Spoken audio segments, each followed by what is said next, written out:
I'm Stephanie Lemick, and this is Building Trauma Informed Workplaces. We have a very special and timely topic for today's episode: tackling the holiday season in a trauma informed way and minimizing the dreaded stress and burnout that can sometimes be synonymous with this time of year. So let's jump in and talk about why the holidays can be especially stressful or even triggering for some and what we can do about it. Well, the short answer is lots of reasons, but don't worry, we'll dive into the long answer too. Just like individual experiences of trauma, how each of us experiences this time of year is unique, which is important to keep in mind. For some, the holidays are truly magical, and for others, they may feel like a series of proverbial landmines. Understanding and honoring the wide range of emotions that can be tied to the season is important in supporting others and supporting ourselves as well. What are some of the most common specific reasons this time of year specifically is challenging? First, let's not overlook that the holiday season overlaps with a good portion of Q4 and year end for most businesses. That alone can make for an incredibly stressful time. The conflicting priorities and rush to get to year end goals is really challenging. On top of that, in keeping with how the workplace ties in, it's also performance review season for a lot of organizations. And that adds to our growing to do list, especially for folks out there who are managers, and can be challenging to really dig deep, reflect, and talk about your performance and development. Requires a lot of vulnerability, requires a lot of self reflection. That takes time and energy. The next thing about this time of year is there is just a lot going on. Friends, family, work obligation, school recitals, party, travel, the list definitely goes on and on. And it genuinely can feel like there is not enough time in the day. And for those of us who participate in daylight savings time, that certainly doesn't help things either. Another major stressor this time of year can be money. The holiday season is notorious for being expensive. Buying gifts, hosting large meals, dinners and drinks out with friends, maybe even outfits and different events. All of these things can add up quickly. And as we've discussed when we looked at the importance of safety as it relates to a principle of trauma informed workplaces, financial safety is really foundational to our feelings of safety and security. So, if we feel like we are in a bind between meeting expectations of others, our children, our spouses, family, and friends, and also staying within our budget, that can really be super stressful and can make for some really tough choices. Last and certainly not least, for many, the holiday season can actually be triggering. Perhaps it's just the overall holiday fanfare that's hard to avoid, triggering grief or maybe disappointment from previous memories. For many, also challenging relationships with our families, whether or not we see them this time of year, can also pull up really difficult feelings and cast a cloud. So, all that being said, how can we tackle the challenges we face this holiday season? Whether you're looking to manage your stress and avoid burnout, or you're actively strategizing to prevent being triggered, there are tools we can absolutely leverage to make this time of year better. First, and probably my favorite piece of advice year round, honestly, is say no to make room for your hell yeses. And this is really just a fun way to prioritize what is most important to you and focus your time and energy there and remind yourself to set boundaries.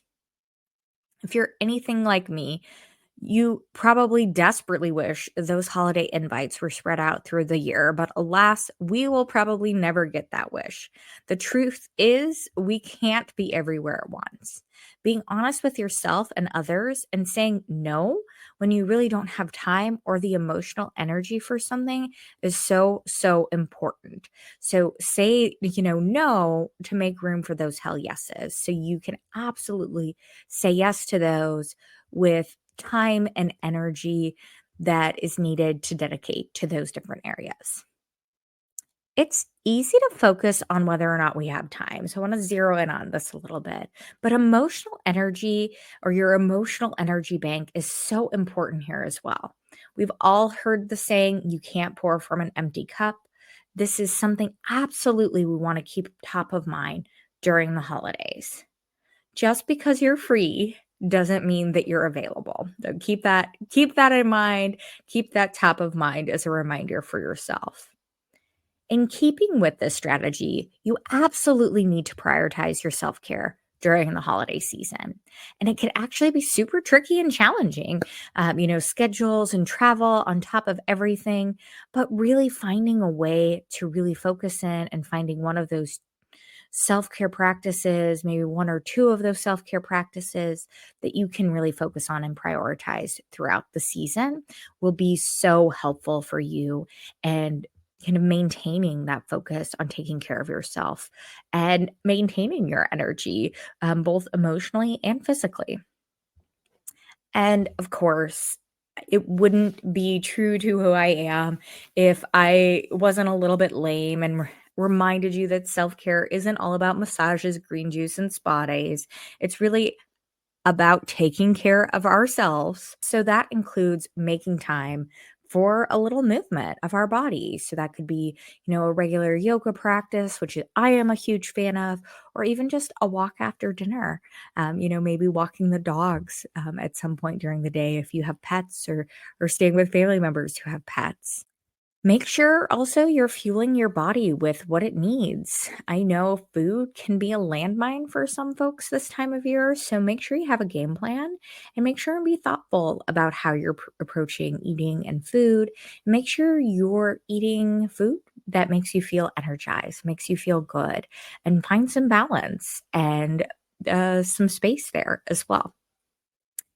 Or maybe you just need to be able to take a few minutes every day to yourself. Maybe you meditate, maybe you reflect, maybe you have a gratitude practice or do some journaling. Maybe you just take 30 minutes at the end of the day and read. Whatever that looks like for you, make sure that is a priority for yourself. And listen, however you practice self care, make sure you find a couple of things that you are prioritizing and they help you the most as we're looking to find ways to fuel ourselves, our energy, our bodies, and make those as non negotiable as possible. But let's all just be very realistic as well. You also got to make sure and be a little flexible with yourself. It's a tough time with schedules and energy. Don't beat yourself up if you fall off the horse. Just accept that and get back on when you can. Next up, let's talk about boundaries, both setting boundaries and respecting others' boundaries. Boundaries are going to be a great tool to leverage that will help you manage your time, energy, and emotions in both work and your personal life. Boundaries or boundary is another one of those terms that gets used a lot colloquially. So, of course, I'd love for us to start with a shared definition of personal boundaries for our purposes in this conversation. So, personal boundaries are limits or lines that are set to make relationships successful, free from manipulation and exploitation, and to protect our mental health. Boundaries define what is acceptable and unacceptable to us and what others can do to us or get from us.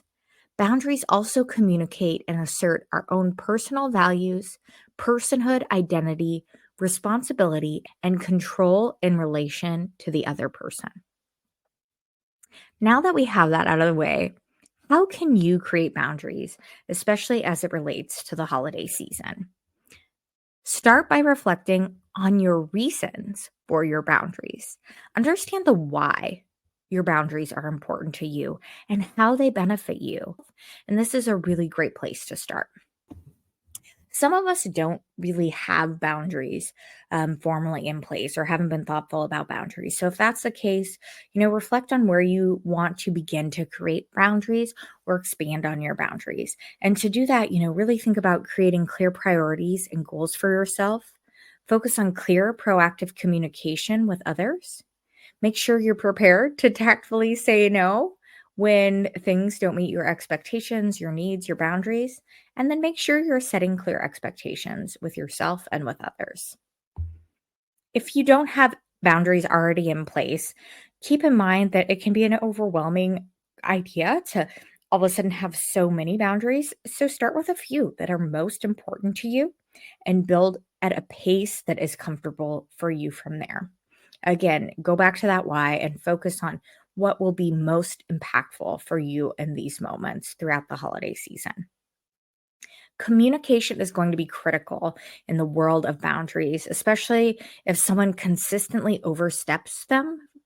For example, if you have a friend who sends a message nonstop and it's really something that is bothering you, works against your boundaries, that's something where you might need to raise a concern.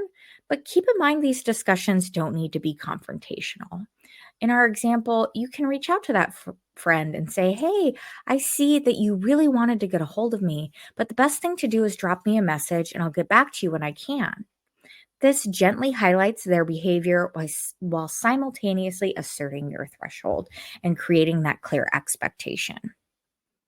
And another important factor when it comes to boundaries is it's important to be consistent with your boundaries once you establish them. Letting boundaries slide can lead to confusion and encourage new expectations and demands to deal with. Now, it's okay to adjust and readjust as needed. Don't let your boundaries be so rigid you lose sight of your why for them and potentially unintentionally and unnecessarily harm relationship. So, really think about reflecting and coming back to your boundaries, coming back to that why and how they are serving you. When it comes to respecting others' boundaries, the key, of course, is respect. Approach relationships with respect as a starting point. I think that that's a key aspect to any relationship that we have. From there, make sure you're actively listening to the other party and also pay attention to those cues that may tell you something is off and ask if something is off. There is no harm ever in asking permission or if something is okay if you're feeling unsure about whether or not you're coming up against someone's boundary. Just, I would say, I would add, make sure it's clear that you are okay with someone letting you know that something's not okay or saying no to you, especially if there are situations where there's an imbalance of power or different challenges related to that. Also, when it comes to others' boundaries, it's important to accept feedback and adjust if necessary. Boundary setting can be a really helpful tool in almost every aspect of our life, but I find it especially handy for financial challenges that pop up during the holiday season. Getting clear on your boundaries and your budget is a super important way to help you avoid uncomfortable or challenging financial situations, either now or in the future. And listen, I know I sharing that is not in my budget with a friend may feel a little awkward, but instead of doing that, maybe try and reframe it to doing something within budget. So, for example, if they recommend a gift exchange, perhaps suggest a white elephant exchange and maybe offer to organize that if you have capacity. Or if they want to meet up for dinner or drinks, maybe offer to make a reservation at a spot where you feel comfortable with the price point. So you don't have to maybe feel awkward, uncomfortable with a conversation about money, but you can also still respect and honor your boundaries. Another challenge that seems to come up this time of year is that desire to be perfect or have the perfect holiday, the perfect card, too many perfects to list. This can be especially true for those of us who are looking to create some holiday magic for loved ones or kids. I also think the whole Instagram and TikTok of it all doesn't help that feeling to need to attain perfection. Listen, no one is perfect, and that's okay. And in fact, I think it's preferable for things to not be perfect. I think perfection can feel a little Stepfordy, a little not real, a little not genuine. So just keep that in mind. Work hard to remove comparison from the equation when it comes to the holidays. And if it helps, take some steps away from social media and reframe what reality looks like. This is another great time to reflect on your priorities and, well, prioritize them. And if you're still struggling, take a beat and reflect on your best holiday memories and what it is that's at the core of each of them. My sneaking suspicion is that it won't involve a perfectly curated tree or tablescape or the flawless holiday card.